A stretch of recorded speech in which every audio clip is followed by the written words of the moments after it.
नमस्ते। आज की बेरोजगारी इस चरम सीमा पे पहुंच गई है कि हमें एक गाना याद आता है, सखी सैया तो खूब ही कमात है, महंगाई डायन खाए जाते हैं। जी हाँ, अभी हम जिस शहर से आपसे बात कर रहे हैं वह है पटना शहर, जनरल कंपटीशन का हब, जहां पर अनेकों अनेक आईएएस, भारत के टॉप आईएएस दिए हैं। लेकिन इस कोरोना काल में और जिस प्रकार से रेलवे हो, एसएससी हो और सारी जितनी भी वैकेंसियां हैं, उसमें जिस प्रकार से वैकेंसियां घटती जा रही है, जहां वैकेंसियां आती थी 10,000, वहां वैकेंसियां आती है मात्र 1,000। उसमें भी 1 करोड़ 2 करोड़ छात्र और 500 फी दीजिए, 1,000 फी दीजिए। आप लोग तो जानते ही हैं कि हम सत्य के लिए हमेशा से प्रयासरत रहे, लड़ते रहे हैं। आज सत्य की लड़ाई इस पैमाने पर चला गया है कि आज मोदी जी कहते हैं कि भाई और बहनों पकोड़ा छानो।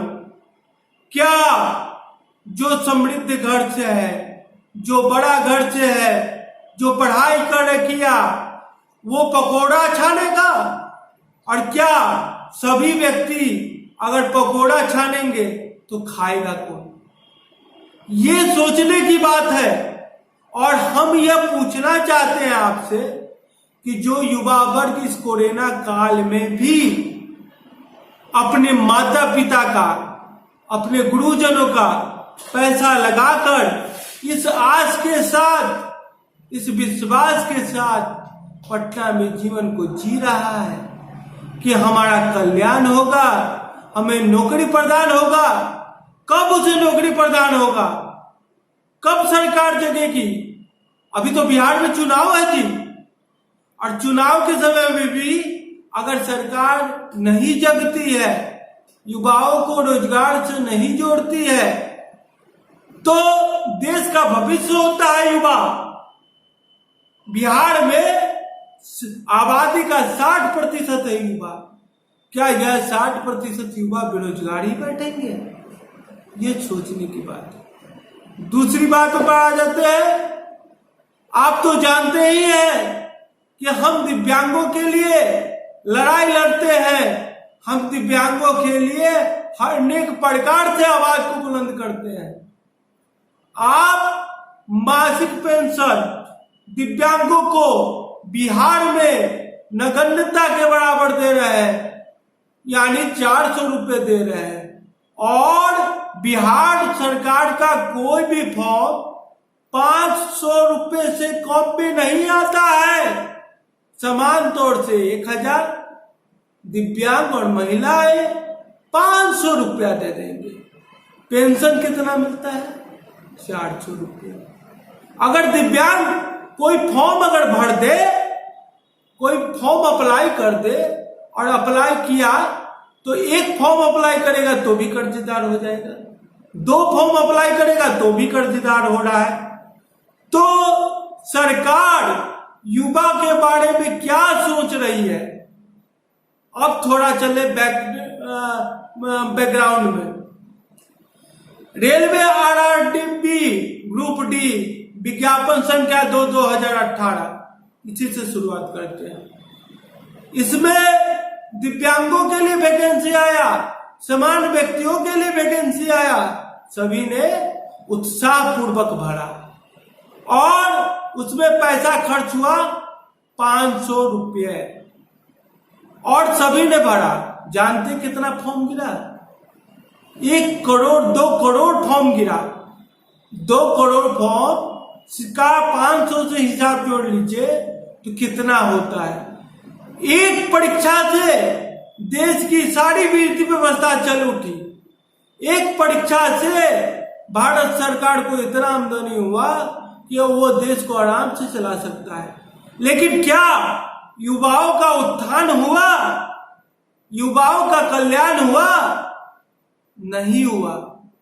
2018 में आपने एग्जाम लिया, 2019 तक आपने अनियमितता किया, 2020 में आप नियुक्ति पत्र निकालते हैं और 2021 बीतने को है, तो उतने सालों में मान लीजिए कि कोई लड़का है 30 वर्ष पे, तो उसका एज खत्म हो गया।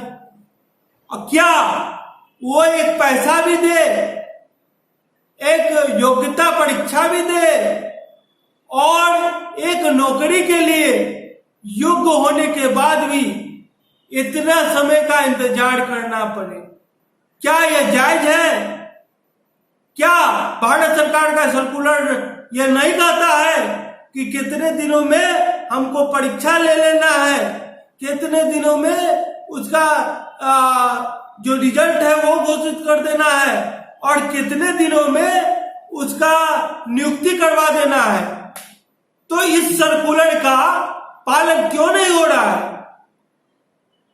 तो हम तो खुलेआम तौर से कह सकते हैं कि जो नेतृत्वकर्ता बने बैठे हैं, जो नेतृत्वकर्ता होने का डंका पीटते हैं कि हम नेतृत्वकर्ता है, हम दिव्यांगों का, सामान्य छात्रों का उत्थान करेंगे, तो अगर वाहवाही लूटने का समय आता है तो बड़े पैमाने पर आप सामने आकर अपनी जिम्मेवारी लेते हैं और लोगों से वाहवाही लेते हैं।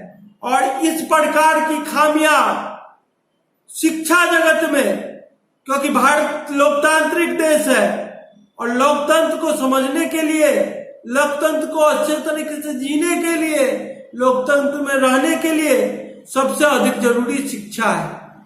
और जब व्यक्ति शिक्षित होकर आज निराशा के पैमाने पर जा रहे हैं तो ये जिम्मेवारी कौन उठाएगा?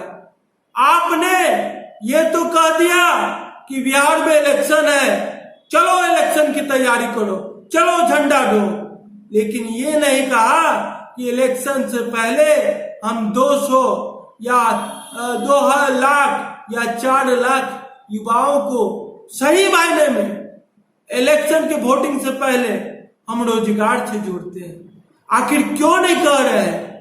क्या आपका स्वार्थ इतना बड़ा हो गया है कि दिव्यांगों का, युवाओं का आपको दर्द नहीं दिखता है? मैं निवेदन करना चाहता हूं ऐसे लोकतांत्रिक व्यवस्था से, लोकतांत्रिक प्रणाली से, कि आपकी यह जिम्मेदारी बनती है कि आप अपने समर्थन में वोट लेने से पहले कम से कम प्रत्येक दिव्यांग 20,000 युवाओं को रोजगार से जोड़े, तभी वोट के लिए अपना नामांकन करवाए। नमस्कार।